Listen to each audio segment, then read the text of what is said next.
आज मैं आपको व्रत के लिए बहुत ही ज़्यादा क्रिस्पी और टेस्टी नमकीन बनाना बताती हूँ। कैसे बनाया जाता है। आप इसे स्टोर करके कई महीने के लिए रख सकते हैं और जब भी आपकी खाने की इच्छा है आप निकाल करके खा सकते हैं। तो चलिए देख लेते हैं इसे कैसे बनाया जाता है। नमकीन बनाने के लिए ये हमने 2 कच्चे आलू लिए, जिसे हमने छील करके पानी में रख दिया है जिससे कि ये काले ना पड़े। ये मीडियम साइज से थोड़े से बड़े आलू हैं। अब हम आलूओं को कद्दूकस कर लेते हैं। इसके लिए ये हमने कद्दूकस लिया है। अब हम आलूओं को इस तरीके से लंबा लंबा कद्दूकस करेंगे। अब मैं आपको दिखा भी देती हूँ कि हमें किस टाइप के कद्दूकस किए हुए आलू चाहिए। देखिए, हमें इस टाइप के लंबे लंबे आलूओं के लच्छे चाहिए। इस तरीके से हम दोनों आलूओं को कद्दूकस कर लेंगे। ये हमने आलू को कद्दूकस कर लिया है। अब जो आलू बचा है इसे हम निकाल देंगे क्योंकि हाथ में लग सकती है। अगर आपके पास ये वाला कद्दूकस नहीं है, आपके पास जो भी कद्दूकस है उसका इस्तेमाल कर सकते हैं। जैसे आपके पास ये वाला कद्दूकस है, इसमें 3 तरह के छेद होते हैं। इसमें जो मोटा वाला छेद है उससे हमें आलूओं को कद्दूकस करना है क्योंकि हमें आलूओं के मोटे मोटे लच्छे चाहिए।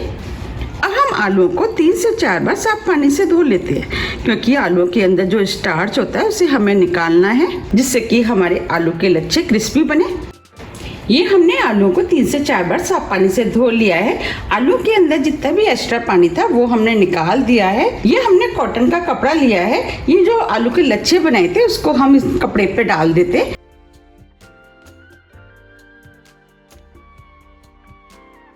देखिए, 2 आलू से कितने सारे लच्छे बनके तैयार हुए हैं। इस तरीके से हम कपड़े पे फैला देते। आप चाहें तो इन्हें आधे घंटे के लिए पंखे के नीचे भी छोड़ सकते हैं क्योंकि इसके अंदर जो पानी है उसे हमें हल्का सुखाना है। आप चाहें तो कपड़े को इस तरीके से फोल्ड करके भी लच्छों का पानी को सुखा सकते हैं। इस तरीके से काम जल्दी हो जाता है। अब मैं आपको पास से भी दिखा देती हूँ। देखिए, आलू के अंदर जो पानी था वो सूख गया है। बस हमें इसी टाइप के लच्छे चाहिए। अब हम इनको बॉल में डाल देते हैं।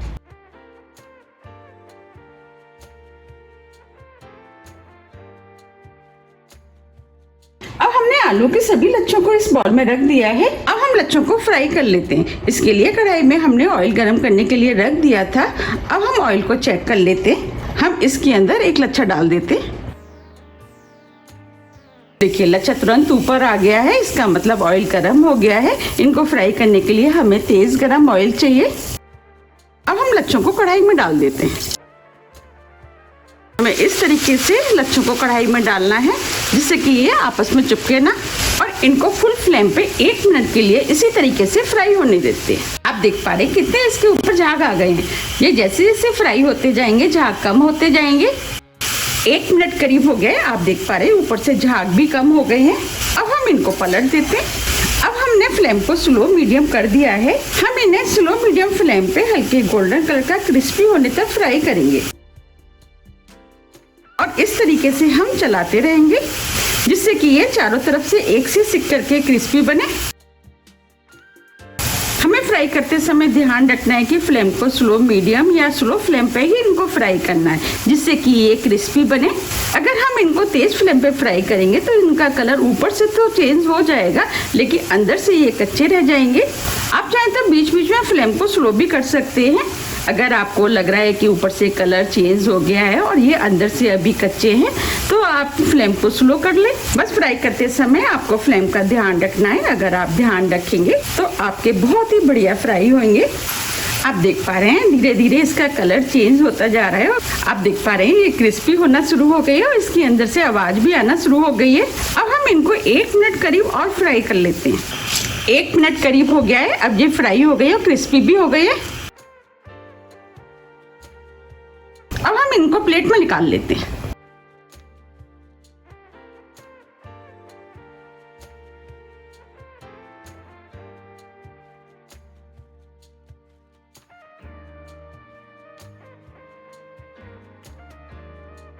अब मैं आपको दिखा भी देती हूँ कितने क्रिस्पी बने।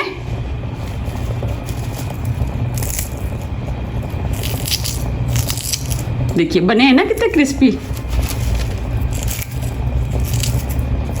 अब हम कढ़ाई में और डाल देते और इनको भी बिल्कुल उसी तरीके से फ्राई कर लेंगे जैसे हमने पहले किए थे। अब ये भी क्रिस्पी हो गया। अब हम इनको भी निकाल लेते हैं।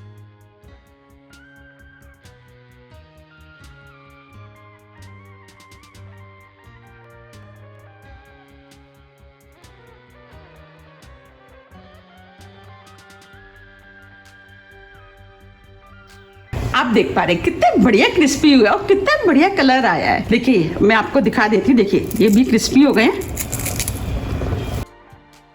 अब हम इसी ऑयल में ये हमने 1/4 कप बड़ा वाला साबूदाना लिया है वो भून लेते हैं। इसमें से हम आधा साबूदाना ऑयल में डाल देते हैं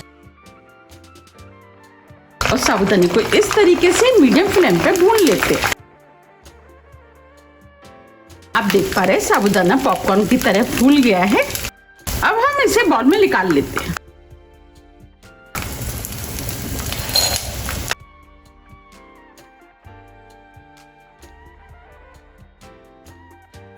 अब जो साबूदाना बचा था उसे भी भून लेते हैं। अब हम इसे भी निकाल लेते हैं।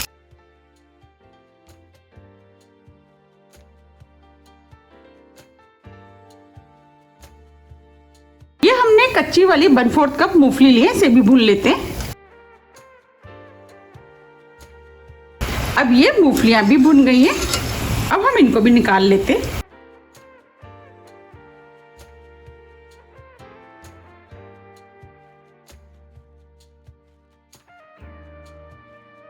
ये हमने मूंगफलियों को भी निकाल लिया है। ये हमने बादाम लिए हैं, इन्हें हमने 2 पीस में काट लिया है, इन्हें भी हम भून लेते हैं। ये सभी चीजें 1/4 कप के करीब है। ड्राई फ्रूट आप अपने टेस्ट के अनुसार थोड़े से कम या ज़्यादा भी कर सकते हैं, या जो भी आपको पसंद है वो डाल सकते हैं, और जो भी नहीं है आप उसके बिना भी नमकीन बना सकते हैं। वो नमकीन भी खाने में टेस्टी लगता है। अब ये बादाम भी भुन गए हैं, इनको भी हम निकाल लेते हैं।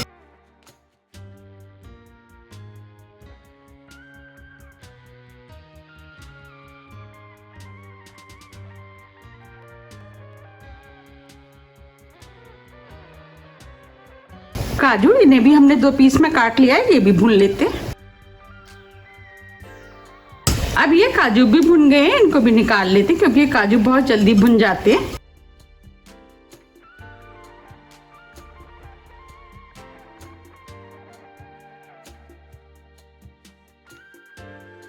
ये हमने किशमिश लिए, इसे भी भून लेते हैं। किशमिश को हम कुछ सेकंड के लिए भूनेंगे। देखिए किशमिश भी भुन गई है। अब हम इनको भी निकाल लेते हैं क्योंकि किशमिश बहुत जल्दी भुन जाती है।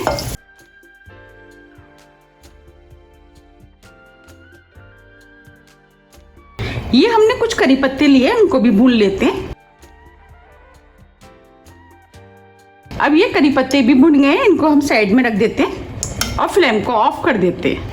अब जो मखाने बचे हैं उसे भी हम भून लेते हैं। इसके लिए हमने गैस पे पैन रख दिया है। अब हम इसके अंदर 1 टेबलस्पून ऑयल डाल देते हैं और इसी ऑयल में हम मखानों को भून लेते हैं। अब हम मखानों को क्रिस्पी होने तक लगातार चलाते हुए भून लेते हैं। हमने मखानों को इस तरीके से इसीलिए भुना है क्योंकि इसमें कम ऑयल लगता है। अगर हम ऑयल में डाल करके मखाने भूनते तो इसके अंदर ऑयल भर जाता, उसकी वजह से मखाने थोड़े से खाने में कम अच्छे लगते हैं। अगर आपको ऑयल वाले मखाने पसंद है तो आप ऑयल में भी इनको भून सकते हैं। मुझे थोड़े से कम पसंद है, इसीलिए मैं इस तरीके से मखानों को भून रही हूँ। ये हमने थोड़ी सी खसखस लिए, उसे भी हम मखानों के साथ भून लेते हैं। इसे पॉपी सीड भी बोलते हैं। हमें सभी चीज़ों को स्लो मीडियम फ्लेम पे भूनना है। अब ये मखाने और खसखस भी भुन गई है। अब हम इनको चेक कर लेते हैं। देखिए मैं इसमें से 1 मखाना ले रही हूँ। देखिए मखाने क्रिस्पी हो गए। बस हमें इसी टाइप के भुने हुए मखाने चाहिए। ये जो हमने मखाने और खसखस भुनी थी, इसे भी हम इसी ड्राई फ्रूट के साथ डाल देते। अब ये सभी चीजें बनके तैयार हो गई हैं। आप चाहे तो इस नमकीन को सिर्फ आलू के लच्छे बना करके भी खा सकते हैं। आप इसके अंदर काली मिर्च और सेंधा नमक डाल लें, वो नमकीन भी खाने में टेस्टी लगता है। अब हम सभी चीजों को इस बाउल में मिक्स कर लेते हैं। जो हमने ड्राई फ्रूट भुने थे वो इस बाउल में डाल देते हैं। ये जो आलू के लच्छे बनाए थे वो भी डाल देते। मैंने अपने चैनल पे आलू के लच्छे की रेसिपी डाली हुई है, उसे काफ़ी पसंद भी किया गया है। आप चाहे तो मेरे चैनल पर जाकर के उसको देख सकते हैं। अब जो हमने करी पत्ते भुने थे वो भी डाल देते। हमने इस नमकीन को व्रत के लिए बनाया है, तो अब हम इसके अंदर आधी टीस्पून काली मिर्च डाल देते हैं। मिर्च आप अपने टेस्ट के अनुसार थोड़ी सी कम या ज़्यादा भी कर सकते हैं। आधी टीस्पून सेंधा नमक, नमक आप अपने टेस्ट के अनुसार थोड़ा सा कम या ज़्यादा भी कर सकते हैं। हमने इसे इसे व्रत के लिए बनाया है, इसीलिए हमने सेंधा नमक और काली मिर्च का इस्तेमाल किया है। अगर आप व्रत के लिए नहीं बना रहे हैं तो आप इसके अंदर लाल मिर्च और चाट मसाला भी डाल सकते हैं।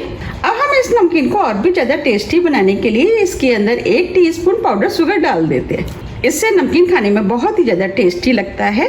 पाउडर शुगर आप अपने टेस्ट के अनुसार थोड़ी सी कम या ज़्यादा भी कर सकते हैं और आप चाहें तो बिना पाउडर शुगर के भी बना सकते हैं। अब हम सभी चीज़ों को अच्छे से मिक्स कर लेते हैं।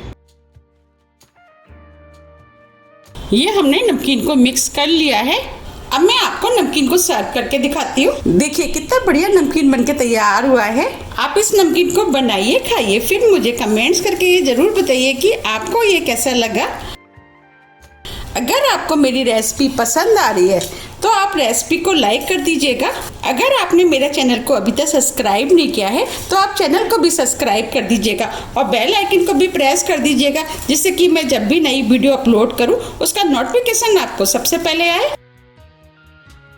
ये नमकीन बहुत ही ज़्यादा टेस्टी बनके तैयार हुआ है। अगर आपको मेरी रेसिपी पसंद आ रही है तो आप ज़्यादा से ज़्यादा फ्रेंड और फैमिली के साथ शेयर कीजिएगा।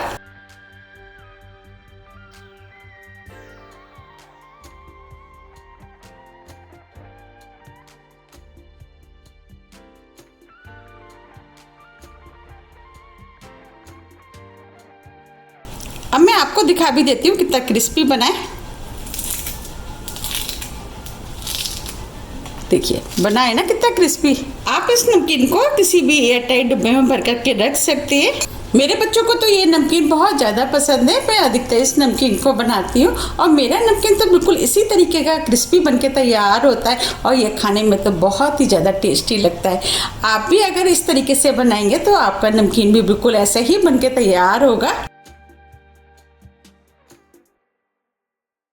अब हम इसका ढक्कन बंद कर देते हैं। देखिए बिल्कुल लग रहा है ना बाजार जैसा। कोई इसको देख के ये भी नहीं कह सकता कि ये घर का बना हुआ नमकीन है।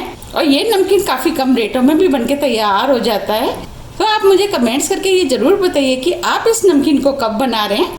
अगर आपको मेरी रेसिपी थोड़ी भी पसंद आती है तो रेसिपी को लाइक कीजिए, चैनल को सब्सक्राइब कीजिए और ज़्यादा से ज़्यादा शेयर कीजिए। अब हम फिर मिलते हैं इसी तरह की टेस्टी रेसिपी के साथ। जब तक के लिए नमस्कार।